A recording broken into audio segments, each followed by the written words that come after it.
This is the Pete and Sebastian Show with Pete Correale and Sebastian Maniscalco. Welcome back here. We are picking up right where we left off on the last episode, the to be continued. I'm waiting all week. Right? Yeah.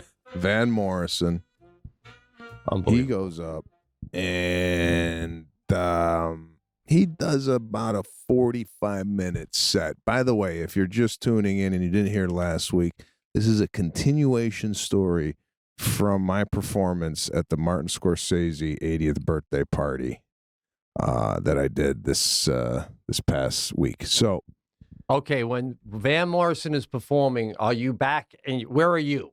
I'm back at my seat at the table. So when I returned back to the table, my table, who I had met the guys just that night, there was a few women there, some guys, some Apple guys, nice guys.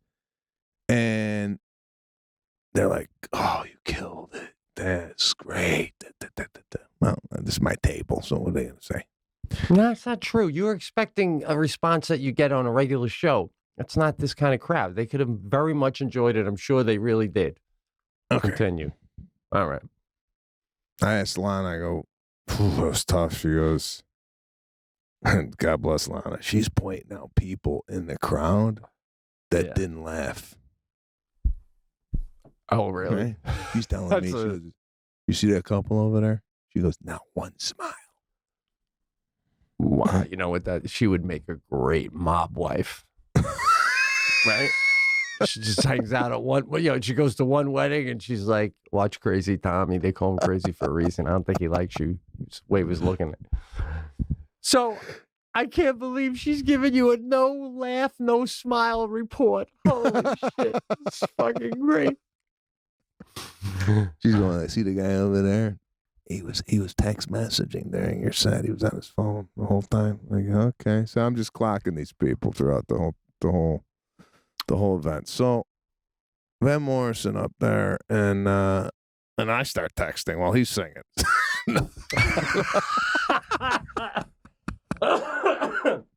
I was going to say, the guy was texting while you were up there. You know, his opening text was, "You know that guy Sebastian Maniscalco?" And you know what probably annoyed that guy? Because he may not be a fan, but when you go on texting, you get up to the Manny, the phone goes, "Scalco." It assumes you're talking about you.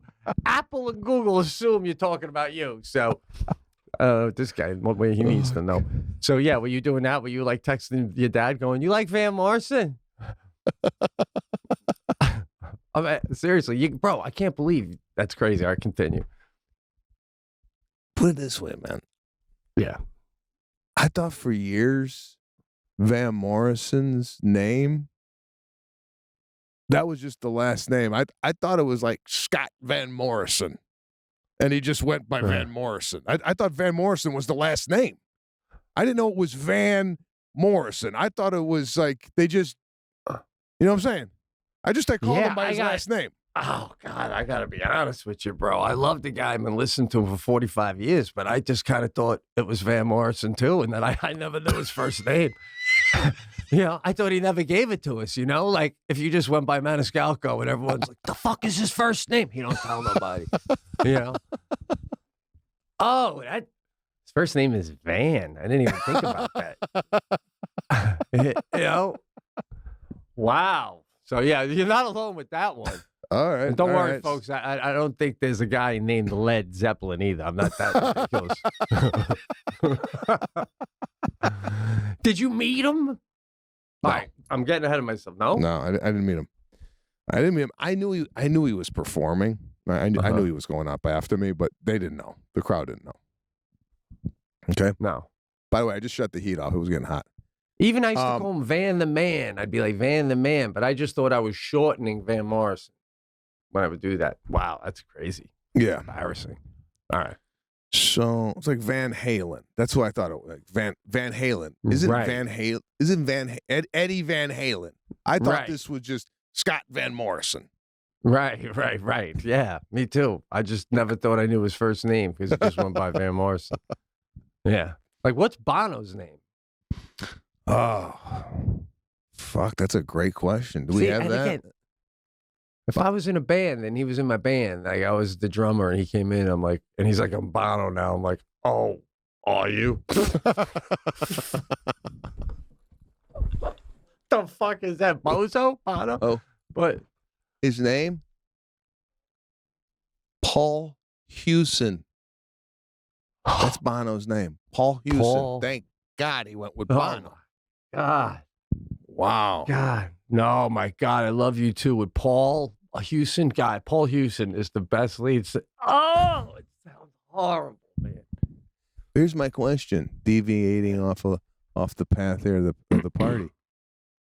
If you're one of these guys that doesn't have your show name doesn't match your real name.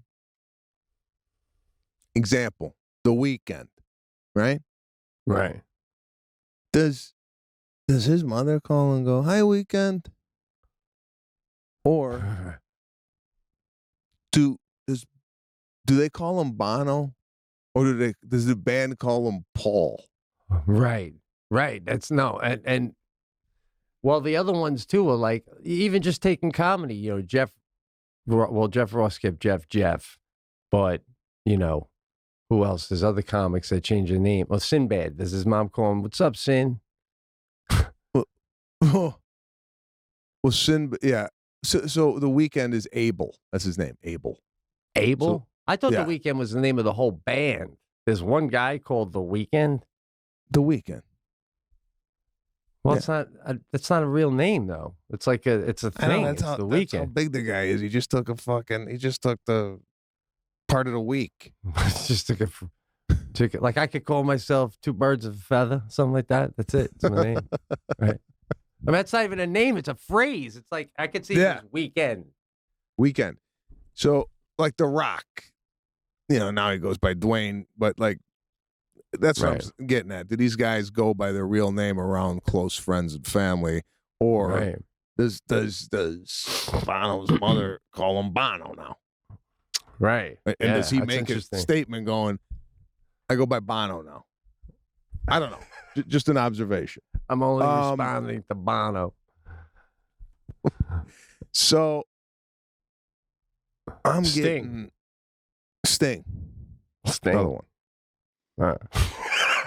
Madonna. Fucking crazy. Yeah. Lady Gaga. You gotta call. What did you call her when you met her? Just say, "Hi, Miss Gaga." No, I didn't say anything. I didn't say nothing to her. As far as like, I didn't reference her by "Hello, lady" or "Hello, Gaga."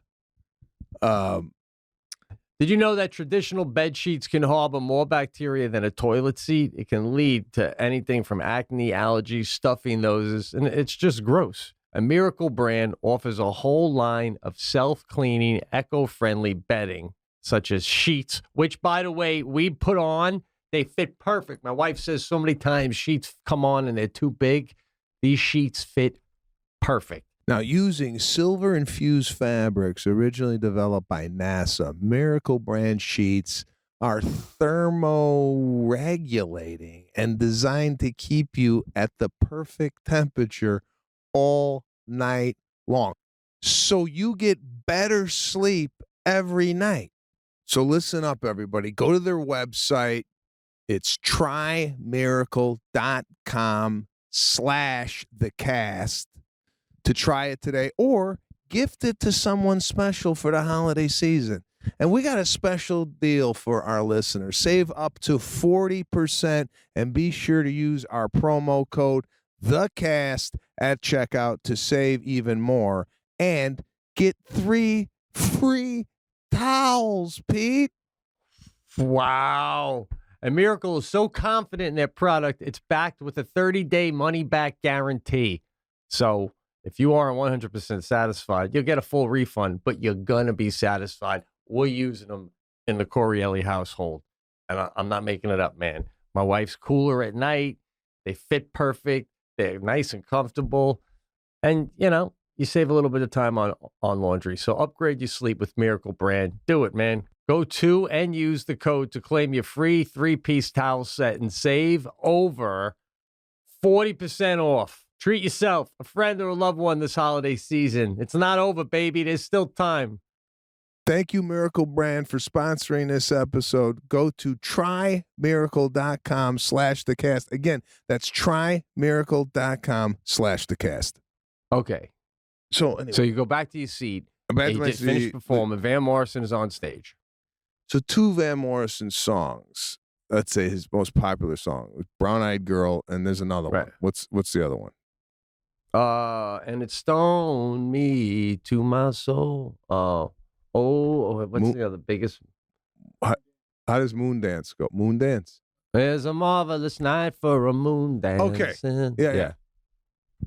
I thought Dean Martin sang that song. He might have covered it. But I believe it's a Van Morrison original. But then again, I don't think he I didn't didn't play know either that was of his those. real name. He didn't play either of those songs. Well, they kind of like overplayed anyway. I don't like Moon Dance. Did he play? And it stoned me to my soul. Couldn't tell you, Stoned bro. me just like jelly roll. And Couldn't it tell you what the hell he stoned sang. me.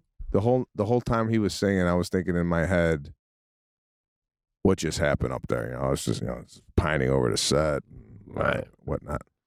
Now, I've noticed this in a lot of different scenarios. You know who I'm a hit with? The staff. Nice. I'm getting waiters coming up to me, security guards, bartenders. Great set. I feel like I'm speaking for the people.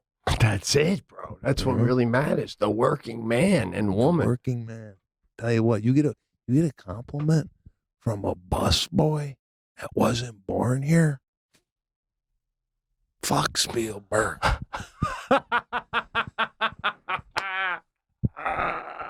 That's exactly, man.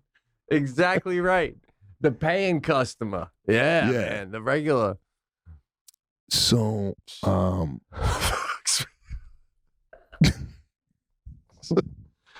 don't know how you don't break character if people like Spielberg. I'd be like, is Spielberg laughing? I mean, shit. I love Jaws. I'd hate to think the guy who made Jaws isn't into this shit.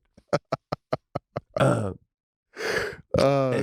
be going way off script, but then I'd be kicking myself if that didn't work, because then I'd be like, why didn't you just do the material? They hired you or asked you to come here to do the material, not to talk about Jaws, you dumb schmuck. Yeah. Did you perform good enough where you felt comfortable hanging out afterwards? yeah. That's all that matters, bro. Yeah. That is all that No, matters. it's not like I had to go and cower. It wasn't like I felt that way at the 9/11 event. I did that 9/11 event. That's where I felt like, remember when I had to go sit with the dinner and I'm like, hey, Right. it's gonna suck. Yeah. So, no, I didn't feel that way. I didn't feel that way here. Good. So we go back. We go to the after party. All right. It's on the 5th floor. It's in this like club area, hanging out in the club area. Del Toro comes up to me. Now, I like this guy. I like his movies. Yeah. Oh, Right? yeah. And he's got a look about him, very unique look. This guy. Cool dude. Cool dude comes up to me. Great set, man. Great set.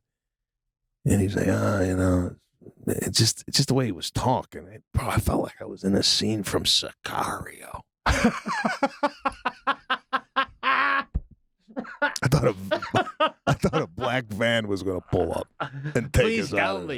Please tell me he had some dangling chains or something, man. I can't see this guy going out without a chain or two dangling. I didn't even notice. I think he had I think he had that bow tie look where you have to, I had the bow tie where you clip it. I think he had the bow tie where you actually had to do it, and then you just like undo it, and it just like hangs. Oh, so this is a formal affair. I got you. He couldn't. Yeah. So he had to work with what he had. Oh, so he did the untie and let the whole. I like that look, bro. That's a nice after party look. You unbutton and you just let the bow tie just sing a little bit. Really nice look. So I'm sitting there going, and I can't believe it. It was like one of those surreal moments where it's like DiCaprio's there. We're all, hanging out. Unbelievable. By the way, talk about no gray. We were talking about gray hair in the last episode. This guy's 48 years old. I don't know what he's doing with his hair, but Jesus Christ, thick, and not real showing any signs of age in the hair department. Well, I feel like a man's hair is almost like an animal. The better you treat it, the better it grows. His hair has seen and done things that I couldn't imagine. His hair has been through the air of Greece, under the water of the fucking gelato or whatever they call it in Italy. I mean, the places. What do you call it? The Blue Grotto. The places his hair is. Oh, the gelato. That hair. Yeah. So I'm just saying that hair is had room to grow and be all it could be. I saw that he just celebrated his birthday, and I'm like 48. 48. I feel like this guy's been alive since forever, man. DiCaprio has been famous forever. He's got so many more movies to go, man. Holy shit. I mean, arguably one of the greatest actors of our time. I mean, it's. I know the only one I could think of that he would take tips from is Jack Nicholson if he was still around, and Daniel Day-Lewis. Did we have contact with this man? No. He didn't even go to the party, right? He had to go home and fix some more shoes. He's a cobbler, bro. He's a cobbler. I'm not even making that up. You know what I'm talking about? I had no idea he fixed shoes. In Ireland, he lives in Ireland and he works on shoes. Patrick, can we get a hard Google on Daniel Day-Lewis cobbler? That's what you call someone who does that. And he just loves working on shoes, and he only leaves to go and do these incredible movies,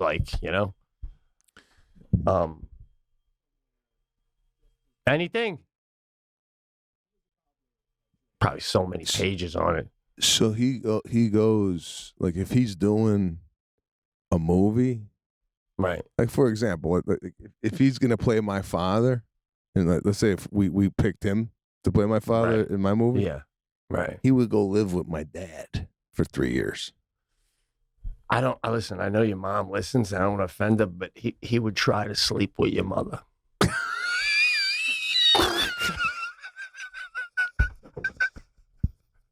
He would make a move, guy.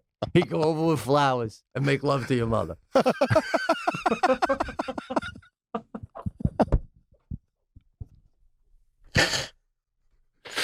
Yeah.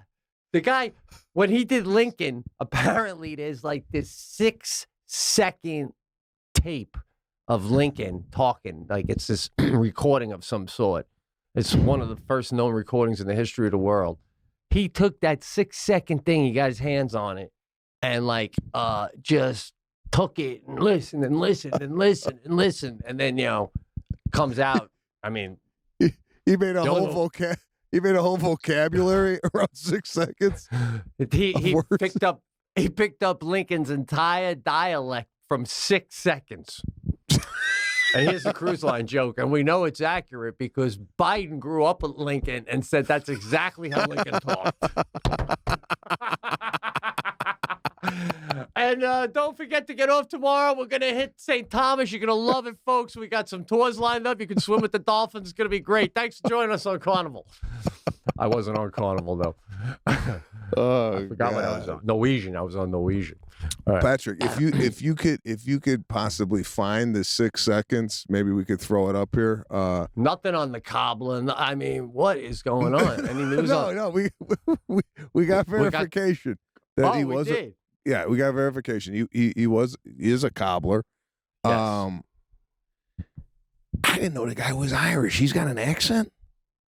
Oh, yeah, you didn't see In the Name of a Father? It was one of his first movies. I think his first hit was a movie called My Left Foot, where he plays like a guy like disabled. I didn't. All I know is that I almost rented it. I did rent it, and it starts out with a man's foot, changing a record on a record player during the opening credit, and I tapped out. I'm like, I don't. I don't watch movies about disabilities. I'm not into that. All right, listen. What? Was that Daniel Day-Lewis's foot changing the record? And did he have to learn to do that? Absolutely, I would imagine, because he's method. And I think he was nominated for that one. I think he gets nominated before he even films.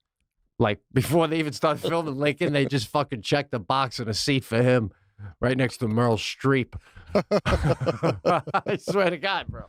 So, oh my God. Did Lana get any read on Daniel Day-Lewis while you're up there? Did we get a smile recognition on him? Put it this way. Yeah. Lana's, the same reaction I had to Van Morrison is the same reaction Lana had to Daniel Day-Lewis. Couldn't pick him out of a lineup.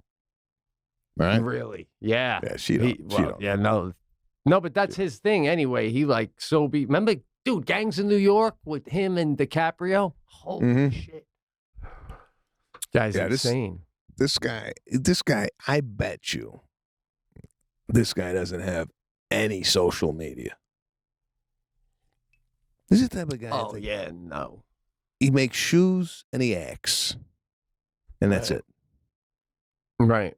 And you gotta pitch, and you gotta really pitch him and beg him to do your movie, you know? And then if he does it, you just wait and he shows up on the first day and you like, okay, let's see what we got.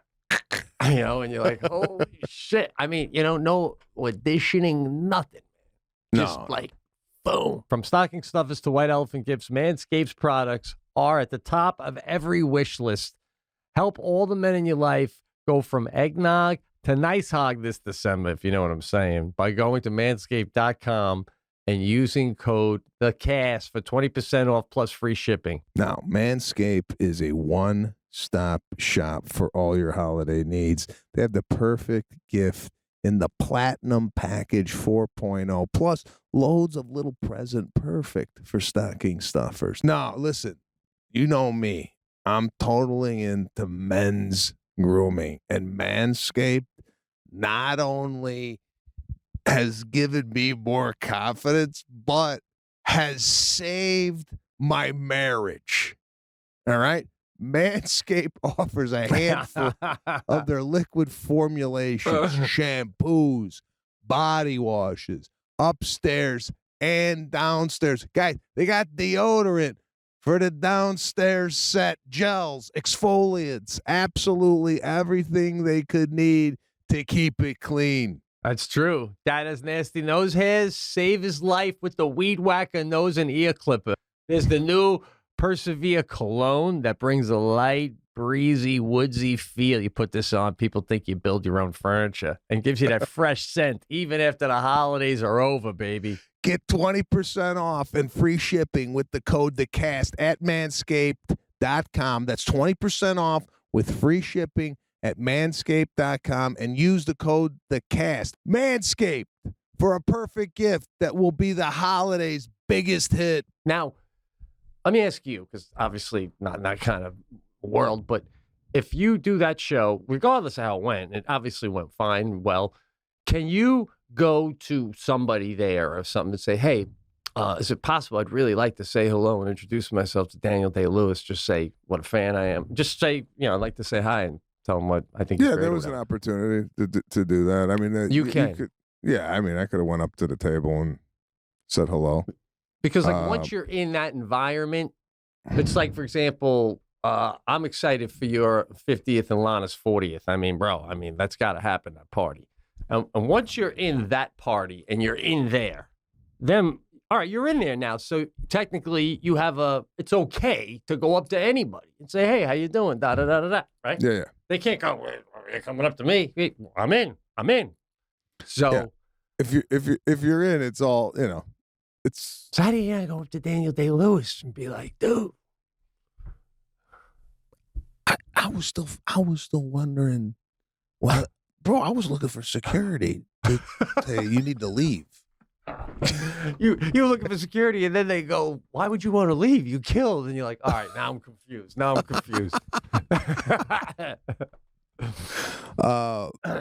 But I got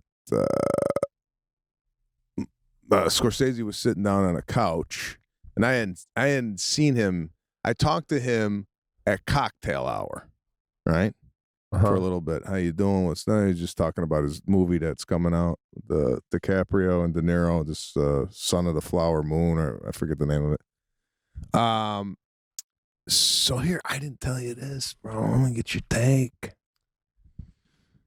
I saw the casting director that cast me in The Irishman, and we all know the fiasco I had with the audition for The Irishman when I went in, and she told me, you know, Marty really likes what you're doing, you know. And as soon as I heard that, I went the other way, you know. If you told me I'm doing good, then I'm going to do bad. If she would have told me you're going to really have to work hard for this part, they got a lot of people vying for this, then I show up. But when you tell me I'm a shoo-in, I'm done. So I'm telling her this story, you know. I go, man, what an audition, you know. She goes, yeah, you know, I didn't know who you were. You came in, you know, your agency was touting you, you know, comedian. She's like, oh yeah, you know, I'll give him a shot. And it's like, she's like, you know, because I was saying to her, I go, what a terrible, terrible audition. I go, I actually have to apologize for wasting your time. Right? She goes, oh, you know, shit. She goes, you know, I feel for the actors that come in. It's such a weird process to get book an audition and in that environment. So I really feel. So she goes, you know, I was rooting for you. I go, I know, and I wasn't scoring a fucking touchdown. I said, I knew you were rooting for me, but I was sweating. I left that audition with not 1 ounce of saliva left in my mouth. I was completely dry.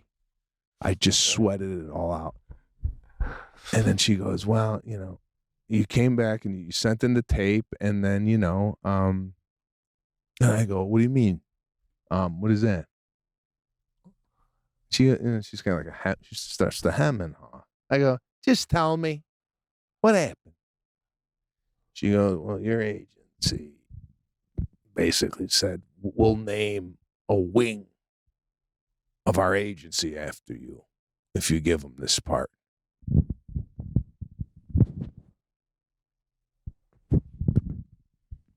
Oh, now I'm thinking, what the fuck did they say? Did I earn this part? Or, you know, like, wait. When they say, is that you, Ed, or did she say the wing thing? She said it. And that just means, it's not like literally name a wing of the building. It just means we'll do anything for you. We'd be so grateful. Right? Like that. Yeah, so I didn't like that. I didn't like that. See, now, hey, listen, I got my own opinion, but I want to hear you first. You know how I want it to go? Yeah. This is how I want it to go. We just got his audition on tape. Holy shit. We're not going to give him the part he read for. We're going to give him Joe Gallo. He's a perfect Joe Gallo. When could he start? That's what I thought happened. Right. But instead, now in my head, I got, oh, you know, we don't know. And they're like, please, give this guy a shot. They're like, we got kids. The whole agency is going to collapse if he doesn't get this role. This is like, we got so much banking on this shit. So, well, yeah. So what's your take on this? Well, my take is simple. My take is, if you wanted it to be you blow them away with the acting, then you should have gone to Juilliard from 18 years old. And by this point in your life, that's where your acting would be. You chose comedy and took comedy to that level. And that earned you this agency and this following that earned you the right to have them push hard for you. Plus, you are a great actor. You just didn't go the full acting route. And, you had to be seen to be believed. And, bro, Man. You were a fucking highlight of that film. And again, not saying that because you're my friend. You were a highlight of that film. I mean, it does help that you got shot in the chest. I always love that shit in a mob movie. Or wherever you got shot, in a clam house. But, yeah, in your own way, you earned every bit of that, man. So. Listen, I wish I had your attitude. It's very positive. Yeah. It's very uplifting. But, again, I started to spiral out of control going.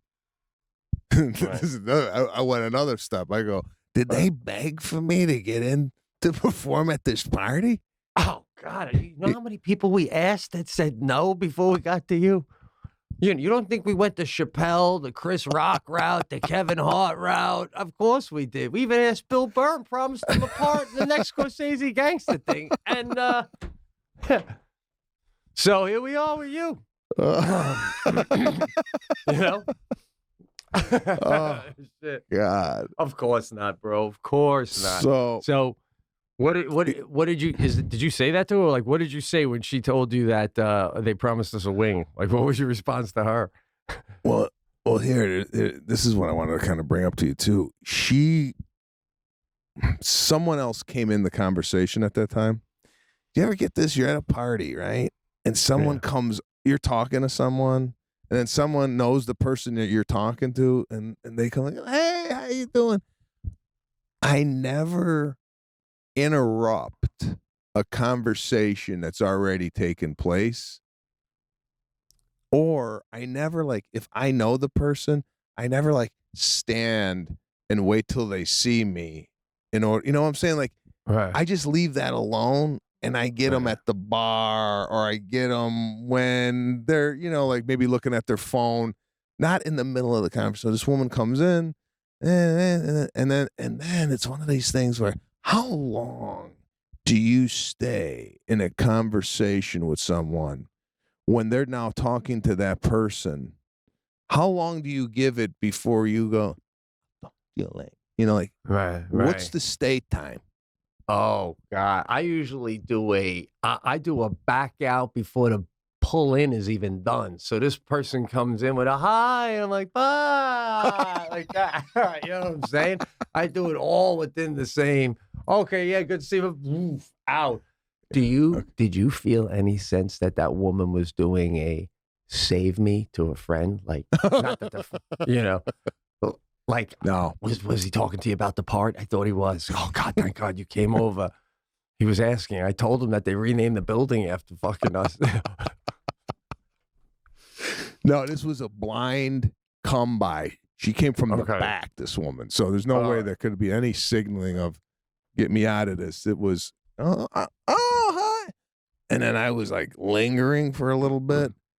And I don't know if somebody came up. Oh, somebody came up to me. It was one of those, like, I didn't even have to wait. But yeah, little nugget of information. And then at the end of the night, I went to go say goodbye to Scorsese, and he, he said, thank you for coming. And that was it. Then Lana and I, we went upstairs. We had a quick turnaround. We slept for 3.5 hours and came back here. But man, I found it a little strange. Like, Scorsese didn't say anything. Like, he didn't get up and say anything or a speech or anything. It was just a very kind of casual vibe. In an environment like that, 220 people, do you get up and say, hey, thanks for coming, or a toast, or? I was thinking about that as soon as you said it. I'm wondering if, like, I don't know how you feel at 80. If you like, it's like, good times, you're 80. Is it like saddening, or are you like celebrating the moment? I don't know. It depends. Some people take 80 differently. Maybe he's like, I want to keep it low key. Did you feel, though, if you don't mind me asking, like, did you feel like you'd have been more in with this clique now than you felt like you were? Or, like, or No, just kind of, like, Pesci wasn't even there, right? No, I didn't see Pesci. I didn't see Pacino.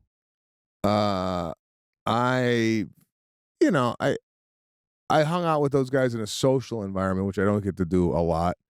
So in that sense, it was like I felt like I saw another side of these guys that I maybe hadn't seen on set. So that was nice. A little bit more relaxed, like drinking and whatnot. Yeah. So that was cool. I mean, but who's to say? Was when was you're Cannavale there? No, I didn't see him either. I was going to ask about that. All right. Even Scorsese and I were sharing, or he was sharing, stories of with this other woman he was with, a friend of his. She was like, "Oh, Marty, remember when we celebrated your 40th? I have a picture of it here." She had in the phone. She had a picture of his 40th. He goes, "Yeah," and then the 50th, my 60th. So this guy's had like these monumental birthdays, because he's 80 now. So he's, we've had one monumental birthday. Really, it was what, 40? When we turned 40, that was like the or 50. You turned 50. Yeah. Yeah. So I only had one. You have two, but this guy's had 40, 50, 60, 70, now 80. This is like, Jesus Christ. It's like old hat by now. The next one is what, 90 and then 100. Yeah. So, yeah, it was good. It was a good time, good party. Yeah, no, it's fascinating, but I mean, I don't know, man. It's probably one of those things where you just rehash everything when you're going home, and you're like, "What's that?" You're thinking about everything, right? And then just fades away after a couple of days, like anything else, Yeah, it was a good experience. It was a good. It's awesome, dude. As a performer, it was a very unique experience. I haven't been in that situation where there's kind of we definitely need a pot sponsor. We got one coming. Bro, that's the ad. The ad is, I'm talking, you do this, you come up and you go, Hemp Originals. Or whatever. Absolutely, bro. Whatever it is. Guys, you all know I love good meat. I just had some last night. Beautiful. Made a little smashed broccoli and mushroom and a nice filet from Omaha Steaks. Now, the holidays are here. Achieve gifting greatness when you give the gift of perfectly aged, tender, and delicious Omaha Steaks. Now, the steak experts at Omaha Steaks have put together special curated gift packages to help you take the guesswork out of gifting and make you a holiday hero. Right, Pete? Absolutely, man. So go to omahasteaks.com and take advantage of 50% off site-wide, plus use the code THECAST at checkout to get an additional $30 off your order. What a savings. Send an assortment of mouth-watering favorites guaranteed to impress, like the legendary Butcher's Cut Filet Mignon, air-chilled boneless chicken, ultra-juicy burgers, and even easy-to-prepare comfort meals that are ready in a flash. Omaha Steaks is ready to ship your order right away, so shop early and beat the shipping rush. Go to omahasteaks.com and use the promo code THECAST at checkout. Omaha Steaks is a gift from the heart. A gift will be remembered with every unforgettable bite. Order with complete confidence today, knowing you're ordering the very best. Visit omahasteaks.com, 50% off site-wide, plus use promo code THECAST at checkout to get the extra $30 off your order. Minimum order may be acquired. Did you, doing this thing, did it give you a feel for what it would be like to host the Oscars? This is probably the equivalent because of who was in the room. You're performing in front of Hollywood. That would be a table from a movie. Yeah. Yeah. Yeah. So yeah, there was definitely an industry vibe in the room. So probably the closest I've ever been to performing at an award type show. Yeah. Well, if that's the way it feels, it's not. I just rather perform in front of just normal paying people, you know? Right. Well, what an experience, dude. I mean, yeah, it was cool. Shit, I would flip out. I'd be like, I had posters of some of you people on my wall. Well, I said that. I actually said that. And that didn't get a huge laugh. At the end, I would love to see a video of this performance just to see. I guarantee it was way better than you felt it was. Guaranteed. Because I did say that at the end. I go, you know, I got lucky enough to be in The Irishman. And, you know, I'm acting with people. I had, you know, posters on my wall of like Casino and Goodfellas. Next thing you know, I'm doing a scene with the guys. I had the posters up on the wall. So definitely said that. And yeah, I need to see a playback of what that was, because it was a blur that night. It was it was a blur. By the way, I know what my other question was going to be about all that. Yeah. When you heard the story about what your agents did to get you in that, I mean, did their Christmas present just get bigger? Well, I got to tell you, after hearing that, definitely goes to show you what, you know, a powerful agency has behind them. And, you know, I don't know ultimately if it was them that got me that, or but that was definitely said on my behalf. So yeah, definitely they're looked upon in a little bit of a different light. So the story I told you about the elevator, that actually, you know, some people responded to that when I called the kids the meatball. Yeah. With the vape pen. I had, and I don't mean to come across as like some old guy now, but I just had another similar experience. And after it happened, Jackie's like, it's like the elevator that you told. So last night, and I know we do these shows, you know, we air them later than when we make them, but we had a big snowstorm come through. And as you know, I have like a cross street, and the house and the street over here, which is a little bit more busy, there's a giant pothole. The city's working on it. And you ever see those big barrels that are orange and white, big round barrel? They put it right next to the pothole, and there's a flashing yellow light on it. So when you come up to it, you go around the barrel and you won't ruin your car or crash. Now it's about 10 o'clock last night, middle of the snowstorm, and I'm watching TV with Jackie. Sadie they already called school, was not going to be the next day. By the way, bro, a flake didn't even hit the ground and they canceled school. What is this? We are living in fairyland time, okay? When we grew up, you wait to see what happens. Everybody gets up early. You listen to the radio. You're making calls. You find out what the principal made. Are we doing it or are we not doing it? You don't just, I mean, Hochul, our governor, comes on yesterday, and goes, just watch a movie. Really, Kathy? Just miss another day of school? These kids are 13 and they can't tie their own shoes. They need to live in school right now. The pandemic. Yeah, nah, don't worry. Just watch a movie. Yeah. So anyway, and it didn't even end up being bad. So, but in the middle of the heart of the storm, I look out the window and I see, I go, what the fuck? I'm telling Jackie, what is this? 3 of these college kids in the middle of the storm, because they know they have no school the next day. They've been drinking. They grabbed the barrel. And they're running down the road in the middle of the snowstorm with no cars out, with the barrel and the yellow light still flashing.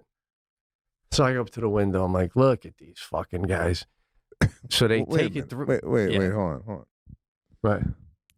Yeah, talk about getting older and being that guy, you know, bitching and complaining about people, whatever. I just feel like once you start going to the window, right? You become that guy already. Like, what are you hanging out by the window for?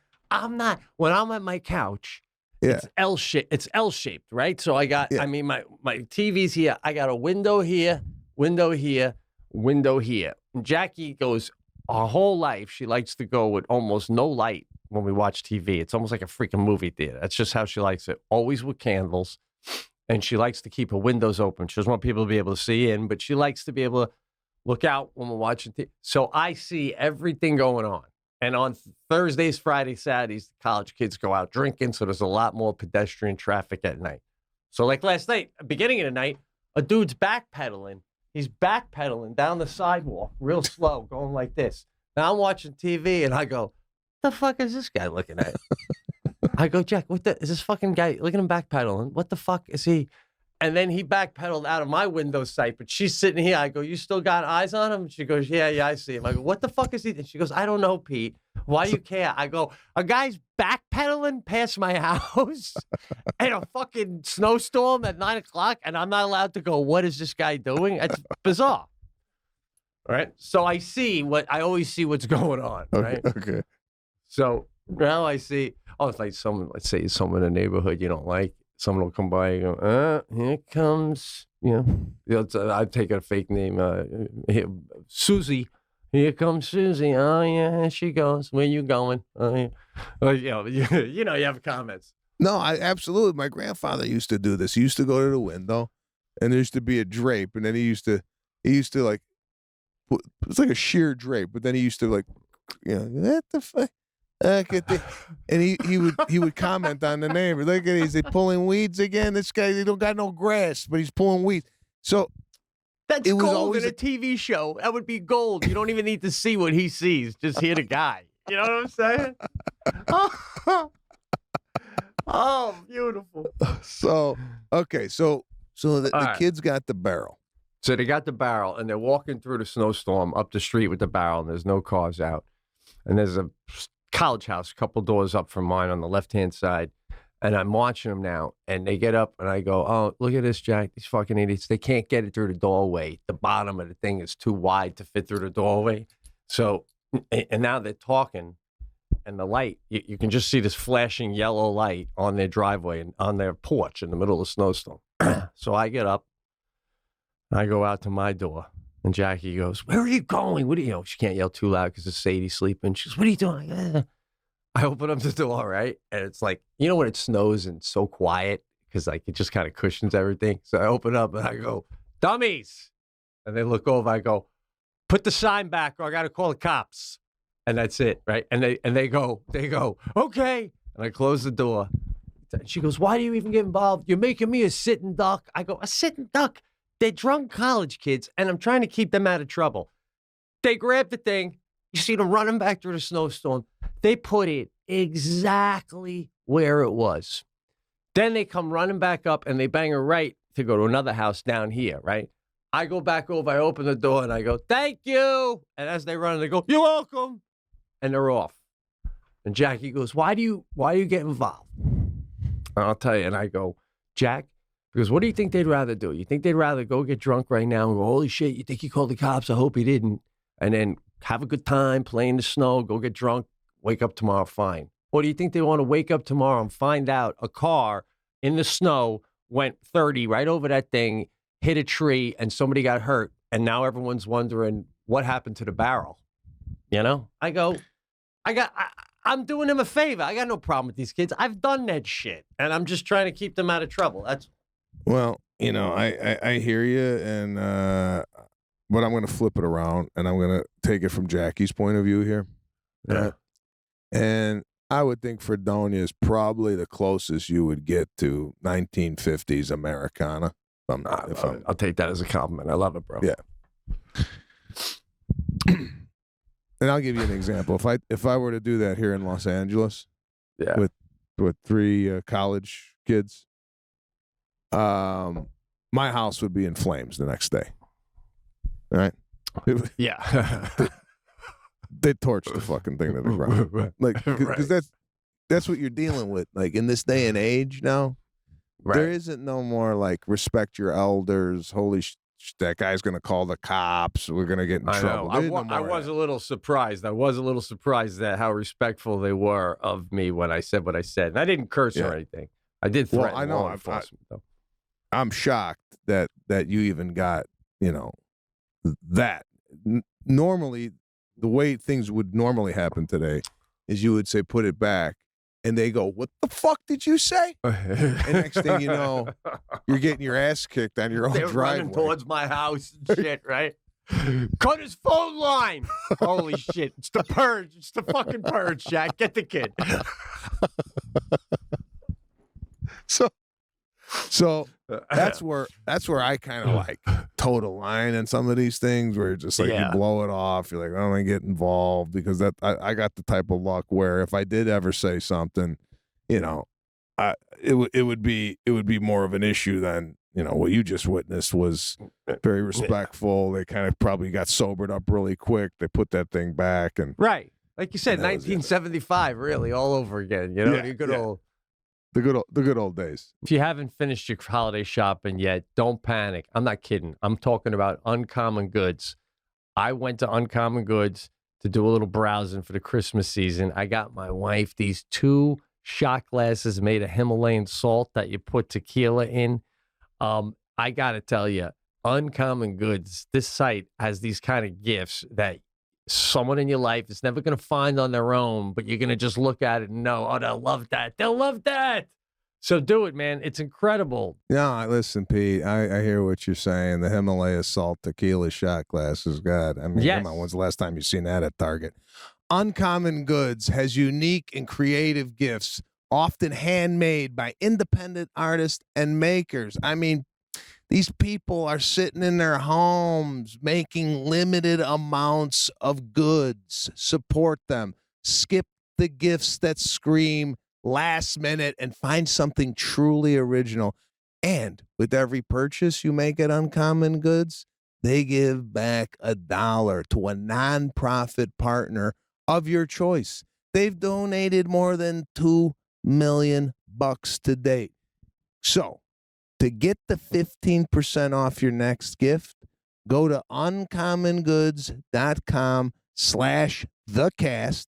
That's uncommongoods.com/thecast for 50% off. Don't miss out on this limited time offer. Uncommon Goods. We are all out of the ordinary. Hello. Yeah, you might be, or you might be already there as this man now who is almost like a vigilante, I feel like you're the police, but you don't have a uniform. You know what I'm saying? Well, bro, it's funny you say that because last week I did a show. We have an opera house in town, and I did a show a couple of years ago at Brewer, and I finally did one again. I'm like, let me do one. It'll be fun, right? Tickets $25. Whole town came out. Holds like 440. Everyone there. I mean, when you do something about a town when you're there and they love it. Well, I did like 30 minutes. I'm talking about the Walmart greeter.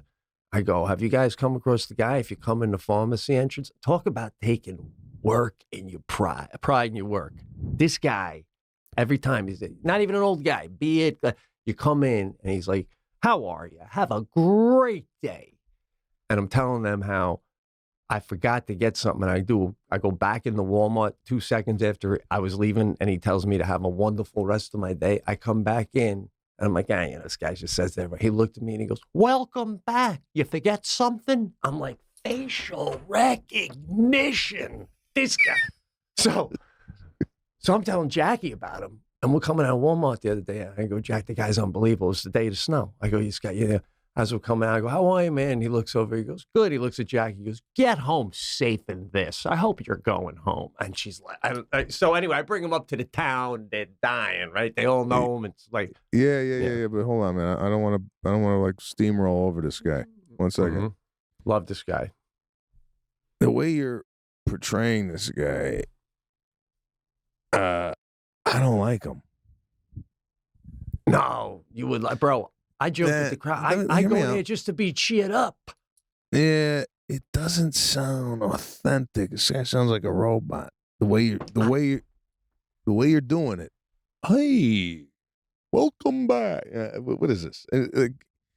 It's all right to be nice, but you don't got to be. Make sure you get home safely today. What the fuck is that? Just Listen, it's small town. Everybody gets a different little one of maybe 5 different hellos and goodbyes, but it's the eye contact. And then I go back in, recognizing me, asking me why I'm back. I mean, who does facial recognition as a greeter? You're in, you're out. You're all cattle to them. Okay, as an example. And easy to remember, but still.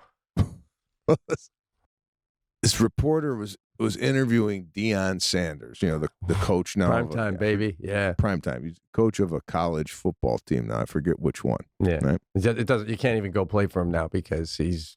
And by the end of this show, he might be the coach in Notre Dame. All right, you see it? Yeah. Okay. Now this is how I would depict your Wall Street Journal. Or sorry, not Wall Street. Walmart greeter. It's the guy who's interviewing Deion. Okay, you could go ahead and play it. Now it's Jackson State head football coach, Coach Prime. Coach, how you feeling today?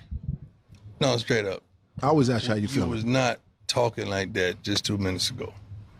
Can you do the interview? Can you come in like you normally sound? I just want to be clear and concise. And professional? Yes, sir. So being you is not professional? Well, I mean, I can't say, it was up, Co. I can't do that. I ain't asked you to do that. I just want you to be you. Okay. Yes, sir. All right. Let me start over. Right. All right. Joining me is Jackson State coach, Coach Prime. Is that the same? Dog, it's the same. Like, just be you. Just try your best to be you. Okay. All right. I thought I was doing that. But anyway, I want to just ask you, you feeling okay? See, like, if I say, man, what's up, Rob J? That's me. What's up, Rob J? You know the difference? Did you see the difference? Uh-huh. That's what you do. And I don't know who you're trying to please out there, but I just want you to try your best to be you. Okay. All right. How you feeling today? Much better. I feel good. Okay. So can you hear me laughing when we watch that? If I I don't know if that plays, and then holy shit. Yeah, we'll have it. So what I want you to do, if this is possible, I don't know if this is even possible, but next time you go to Walmart, if you could have Jackie videotape your interaction with the greeter and go, is this the way you normally talk? Or is this your Walmart voice? I will do that. I'm gonna videotape it. I'm gonna like, bro, I feel like I'm getting an authentic greeting from you. I feel like you mean it. But there's been some concerns lately that you're phoning it in, but you're phoning it in better than anybody else. You know what I'm saying? Like there was this comedian that would do the same set every night and kill at the Comedy Cellar every single night. And other comics were like, he's doing the same thing, you know? But I was blown away by his talent to make it seem like it's like all new. I'm like, 3 years in, I come back, he's still doing it. And I'm like, but he's still selling it. You know what I'm saying? That's a talent in and of itself. So, maybe this guy's playing me at the highest level. I don't know. But I really appreciate his, I like you said, customer service at any job you do. I just love to see pride in the work. And that's what I'm seeing in this guy. So we'll see. But do you think I'm that old guy, dude? Do you think I'm like an old guy now yelling? I don't feel myself that way. Well, no, before we even, I think we got a lot of tentacles in this story. I want to rein it back. All right. Because you started saying this story about Fredonia. And you did this gig. And right. So, okay, so then where are we going with that? Afterwards, there's a bar called Coughlin's I love right next door, and everybody goes there, you know? And it's like what you do when you do the garden and all the restaurants around you, around Madison Square Garden. Well, that's what I do for Fredonia, this little spot right here.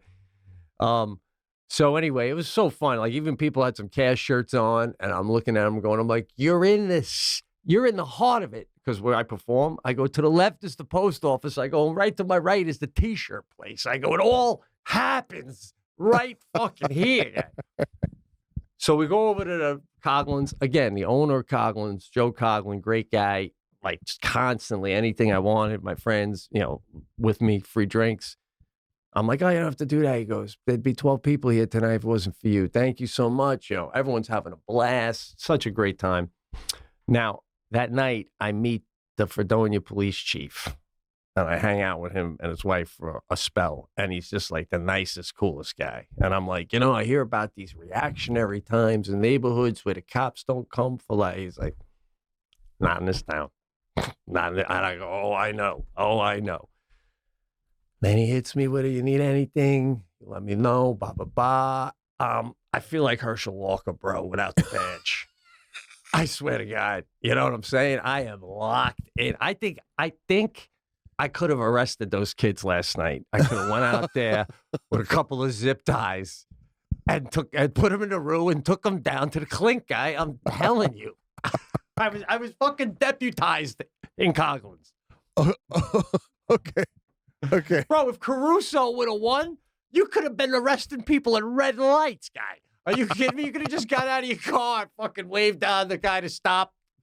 I mean, you would have had running a mill at LA, guy. You would act close. HOV lane with nobody but you, guy. That's what you were looking at. What a placard on the dash. Do you think? You got the type of pull now? God forbid if you have to call 911 that you just call the sheriff. Like if somebody's breaking into your house, do you call them going, "Get over here, I got people," or do you still have to go through the 911 system? You know what? You bring up a great point. I told him next time I do a show, I'll let him know some ticks lined up. But I told Jackie I'm interested in having a high-level New Year's Eve party where I invite police chief, couple of high-level business people I know in my town, a couple of high-level professors, almost like a who's who of Fredonia. You know what I'm saying? Oh, yeah. I don't know. I think I'd get some bites, but he'd be in there. But, bro, I think you bring up a great point. I don't have that. That is so high level. There's a break-in, and you're just calling directly to the sheriff, to the chief? Yeah. Oh. Right in, man. Right in. You not only get a car there immediately, but he might come, too, with a weapon drawn. Wow. Oh, bro, my God. I just had a thought here, and I don't know if you have any interest in this, but I'm thinking in your older age, maybe mid-60s, you make a run for mayor. I've toyed with that. I have. I mean, this town would look like, something right out of a story, like a movie. Right? I mean, we just clean it right up. Anyone got a boat on their front yard? Yeah. No, you don't. Not anymore. Mayor Pete's in here. Shed it, guy. Shed it. Oh, man. Yeah. Well, I was asking because, any kind of place in the world, I got all the respect in the world for law enforcement, obviously. So I was talking to the chief, and I'm like, I teach my daughter, and I always do this. I always wave when you guys come by. Stop, give a wave. I go, you into that, or is it like if everyone did that, are you guys driving down the road? Like it's not a parade, Yeah. He's like, nah, we're always into it, man. And I told him, because he was only a cop when I first moved here. He wasn't chief yet. And I go, man, when I first moved here, you guys have the Labor Day parade. It starts right in front of my house every year.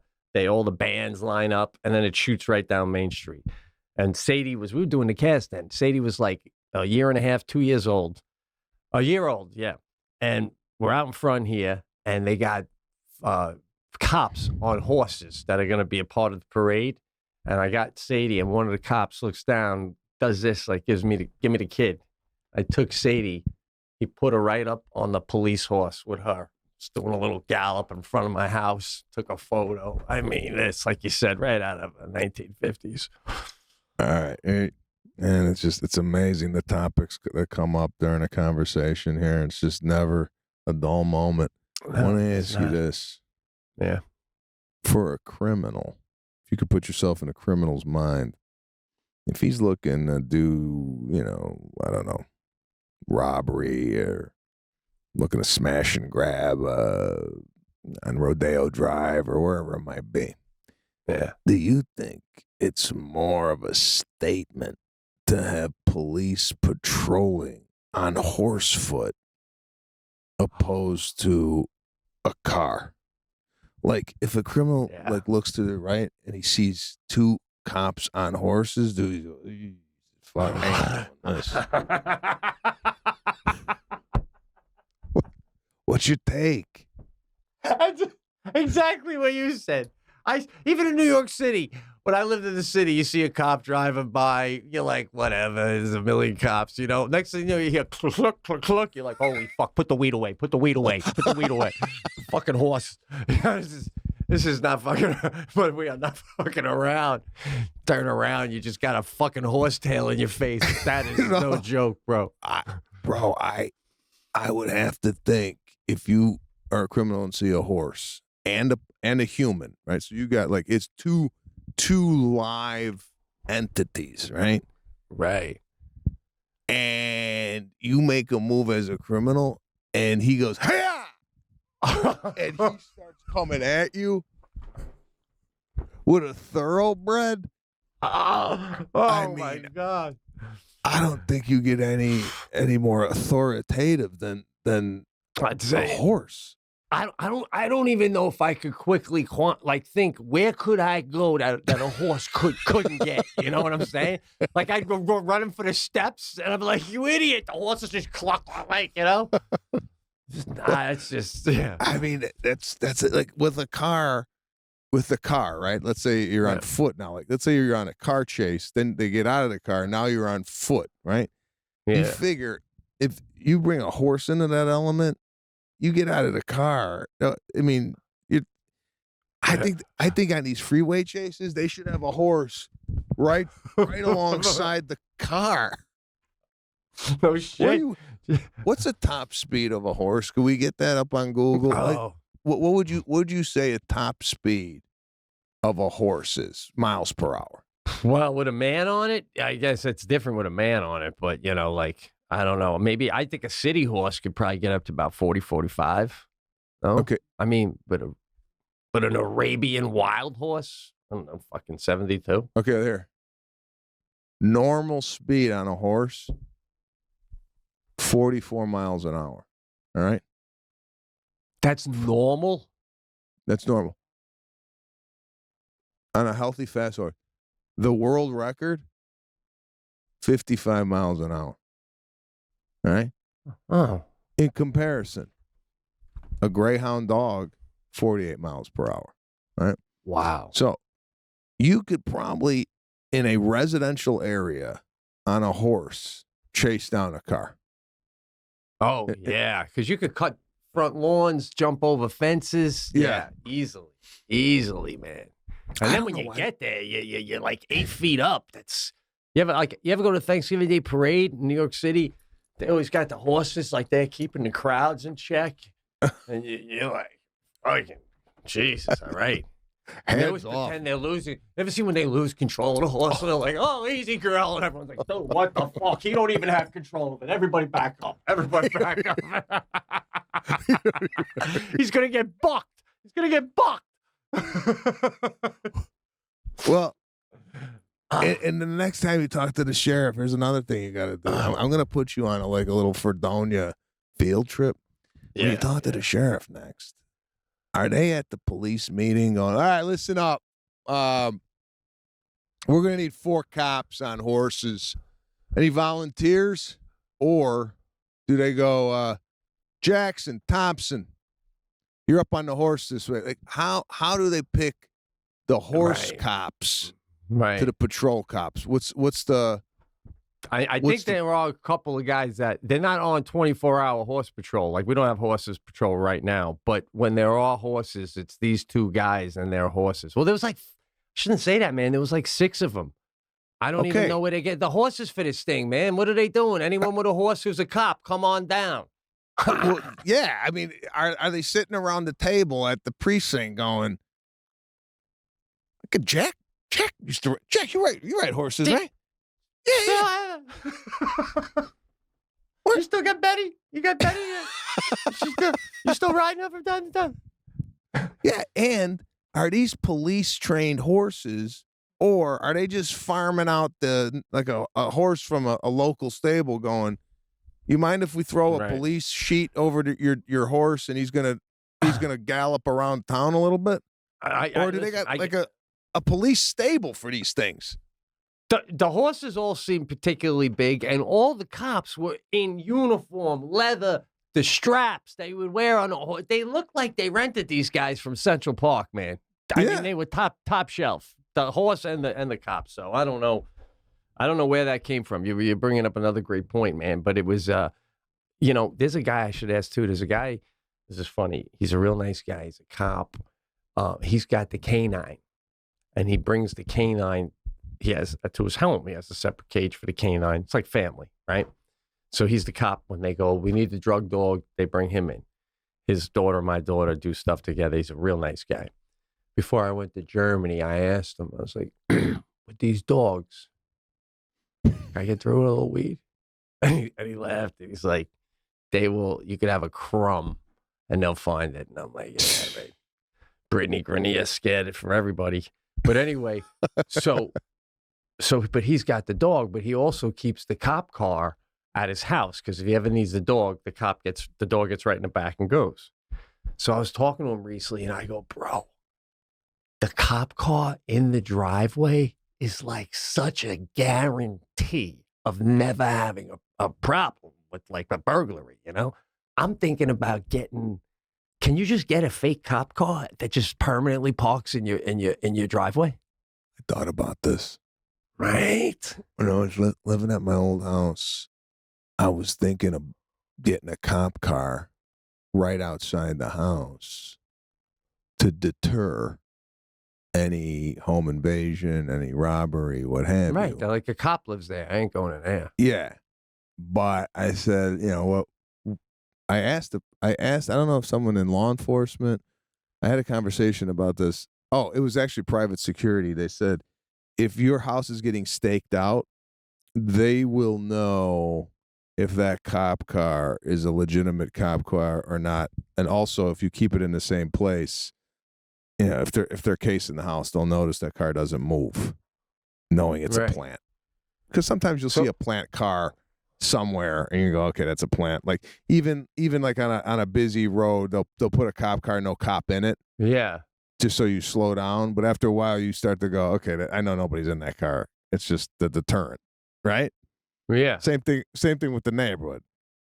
You would have to move the cop car around the neighborhood every night. So the home invasion people would go, oh, okay, that thing's active. Right. Plus, nowadays, listen, before you even go, nowadays, talking about 1950s Americana. Yeah. You got a cop car in your driveway now? That might be a reason to hit the fucking house. That's what he mentioned. Yeah. Like this crazies out there that feel. Yeah. But, I'll tell you, I would never be staked out. That would never happen with me because I look out my window. So I would go, what the fuck is that? What is that van doing there again, Jack? The van's been there 2 days. And she'd be like, I don't know. Do we have any more popcorn? Popcorn. Fucking van is staked out. There's an antenna coming out of the roof and you're asking for more popcorn. Yeah. I wouldn't be surprised if somebody gets out of that van right now and brings fucking popcorn to the front door for you.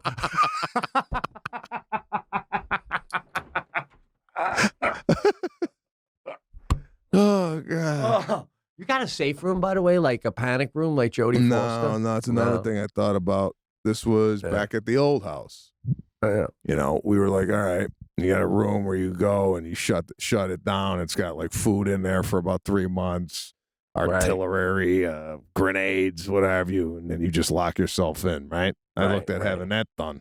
Because where we were at was, not a safe area. I mean, it's a safe area, but it's not. It's just really exposed. But not a bad idea.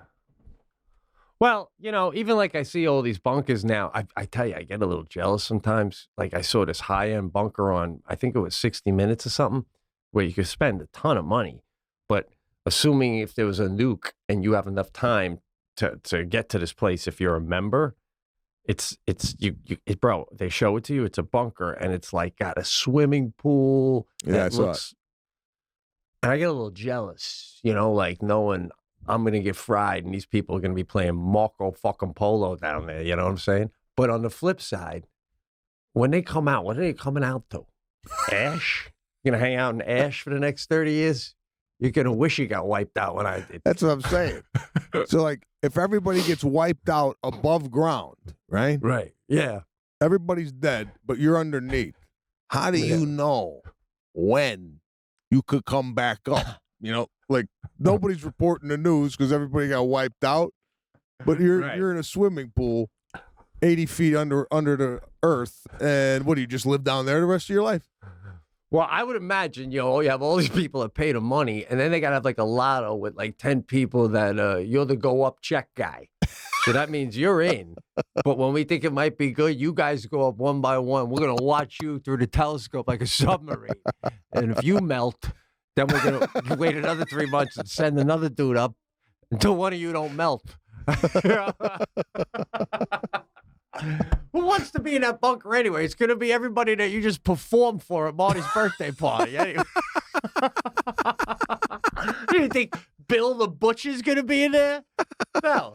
It's going to be like, again, the same people that get to hang their suit on the airplane. That's who's going to be in the bunker. Oh, my God. All right, man. Great hang today. Once again. Another Smothers Brothers album. It's unbelievable, bro. I mean, Jesus, giving these away in the middle of inflation, giving these away. All right, we got to thank everybody. Share the podcast with 10 people you know. Please go to our Patreon page over there. You got behind the scenes, extra episode a month. Check us out there. It's only $5 a month, but we're here free every weekend for your enjoyment. Again, share it with your buddies, your family, your friends. We appreciate the support, and we will see you guys next week.